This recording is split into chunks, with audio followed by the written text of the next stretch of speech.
Hello and welcome back to another video. You're going to hear little noises because little Miss Minerva decided that she wanted to be a part of Mama's video today instead of taking a nap. So I'm gonna still make a video and she's just gonna be a part of it and you're just gonna have to deal with it.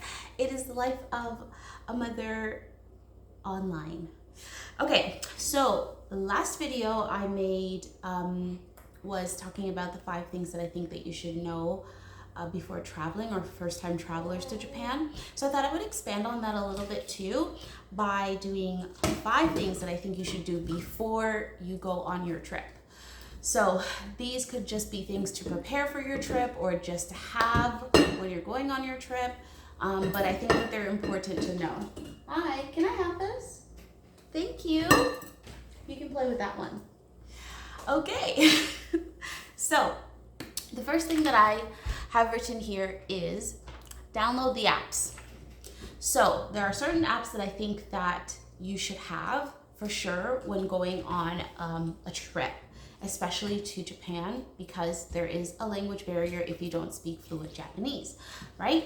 Which I should probably do a video on phrases that you should know before going on your trip. So I'll probably do that for the next video. But anyway, let's jump back in. So apps. The apps that we downloaded for our trip was Google Maps, which we already had on our phone, Google Translate, because there are going to be times where your little phrases that you know won't get you out of a jam. So you will need to have Google Translate to help navigate you through certain things. Japanese people are very polite and they will assist you regardless of if they know how to assist you. If they can't, they'll just take you to somebody who is English speaking so that they can assist you, but they will help regardless. But your best option is to have Google Translate. It makes it a little bit easier. You can speak into it, they can speak into it. Oh, did you drop your toy? Here you go. Yes.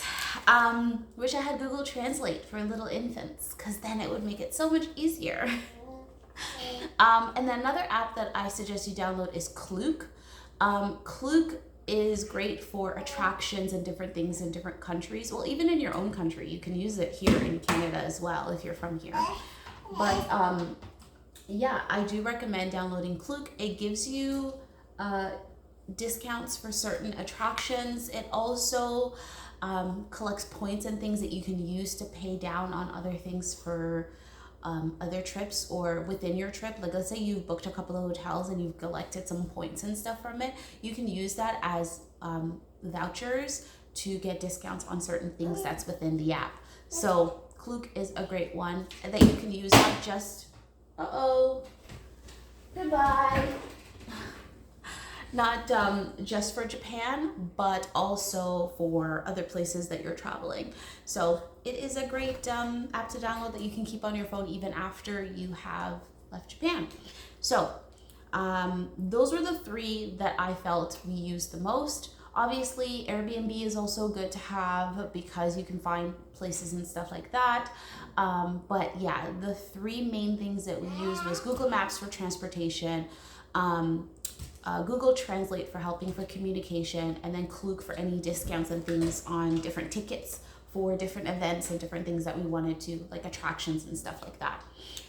Okay, speaking of Airbnb and hotels, I suggest that you get familiar with the places that you're going. So if you have specific events and different things that you're going to be doing, I suggest you book your hotels and things like that either close to as many of the different attractions you're going to within that surrounding area or to the closest train station that you'll be going to. You like this one? Yeah, or to the closest train station that you'll be going to regular for those different trips.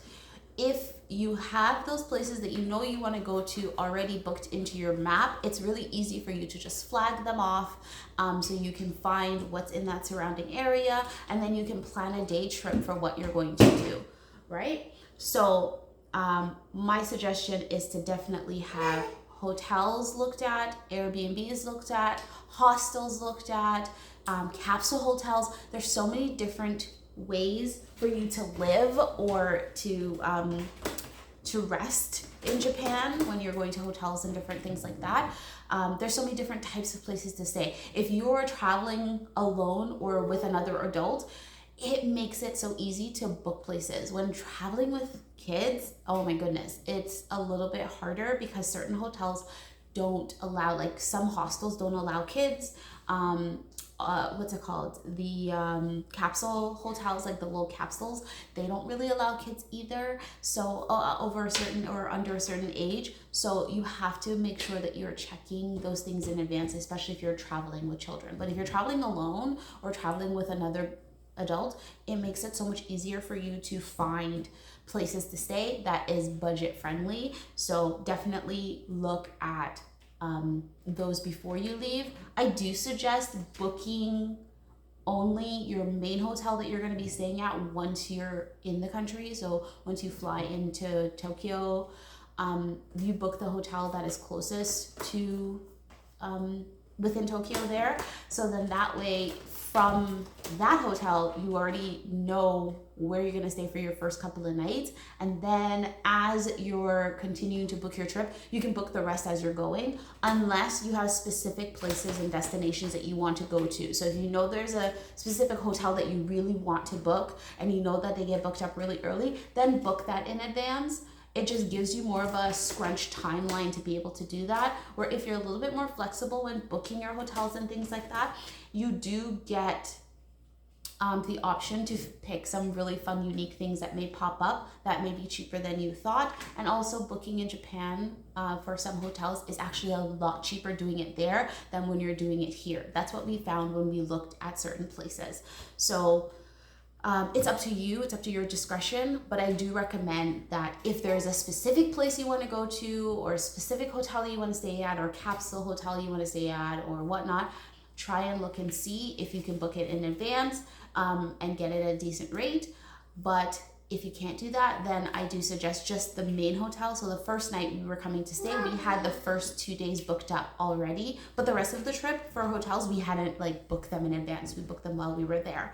So that's just what worked for us, but that's just our recommendation.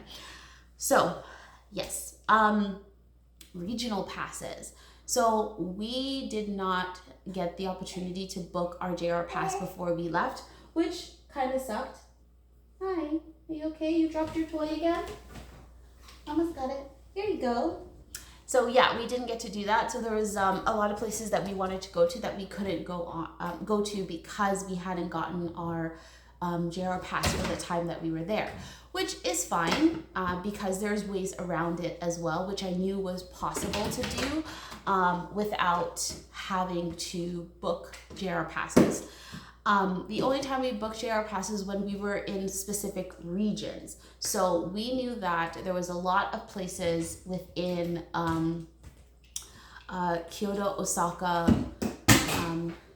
and Hiroshima and other things like that that we definitely wanted to go to, and that, here you go, and that was going to take up most of our time while we were on our trip.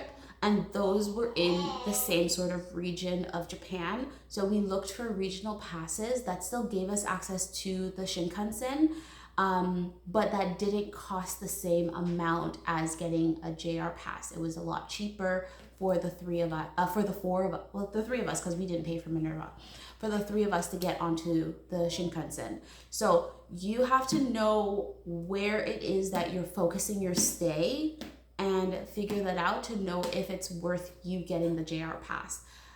If you're going to be going all across Japan within a short period of time, then JR pass is decent to do because then you can just go like day, one day you're going here and next day you're going there. And you can get that done within the 7 or the 12 days or whatnot for the pass. But if you're going to be there like us, we were there for several weeks, that then becomes difficult to do with the pass because eventually it runs out and you'll have to buy another one, right? So instead, we decided to go for the regional pass because that just worked out better. We would stay, when we left Tokyo, we got the regional pass and we traveled from Tokyo to Osaka. And then from Osaka, we did Hiroshima and other things within that surrounding area. And then we went from there to Kyoto. And then while we were in Kyoto, we then did in that surrounding area again, because then we could have continued to take the Shinkansen to go back and forth even if we weren't in close proximity anymore. So it all depends on how you're planning your trip. But regional passes are still like a great budget saver if you are not wanting to buy the Shinkansen, the JR pass. And then with the regional pass, you can still take all JR trains and local trains and things like that as well with that same pass. So 2 for 1 right there, right? Yeah, so then figure out which region you want to spend your time in and then go from there. Okay, next thing I would say is, I said this in the last video, that like cash is king. So make sure that you have changed over cash before you get to Japan. So you can find local currency exchanges within your city. Find the best one that gives you, you know, the best return, and here you go. And then get some of your cash changed over. If you're not able to do that, your local airport has a cash exchange in there as well, so you can change your money within the airport. And also once you get to Japan itself, they do have cash exchanges there as well. So you do have many places to do that. Just note that if you're at the airport, you're going to get less bang for your dollar. So I do suggest finding a cash exchange within the country that you're in. But once you're there, this is my next tip, 7-Eleven is your best friend, right? So you can definitely go to 7-Eleven and get any cash changed out there. They have a machine, you have your card, you're able to do that very easily. But always make sure that you do have cash on you, just because there's lots of places that you can't use card, and it's always important to have cash with you in those specific occasions, or you're just gonna miss out, or you're gonna have to travel to go very far to get cash changed out. It is getting better obviously in Tokyo, because Tokyo is more of a populated city, and even in Osaka and Kyoto as well. But when you're going into smaller communities within those cities, sometimes they do not have cash machines and or debit or credit machines. Okay, and then the last thing is, don't overpack your schedule. So I know that you want to book you know, all of your things in advance and whatnot, but try not to pile too many things in your days, because you want to leave room for spontaneity. A lot of the times when we found certain things is because we were just having a leisure day, right? And we decided to walk down this path or travel down this, you know, alleyway or whatnot. In Japan, there's lots of little hidden places that you can find within like train stations, and you can find within like random alleyways and stuff like that. So yeah, that was fun for you, right? Yes. So leave room in your days for some spontaneity. Of course, book the main things that you like and you definitely want to go and see and do if possible, but leave some room within that time frame so that you're not getting super exhausted and you're not enjoying your trip as much as possible. All right, so I think that's everything that I think you should know before going on your trip, okay? And Minerva agrees. She thinks, yes, that's great. All right, well, I'll see you guys in the next video. Like, comment, share, and subscribe, and I will see you next time. Okay, bye.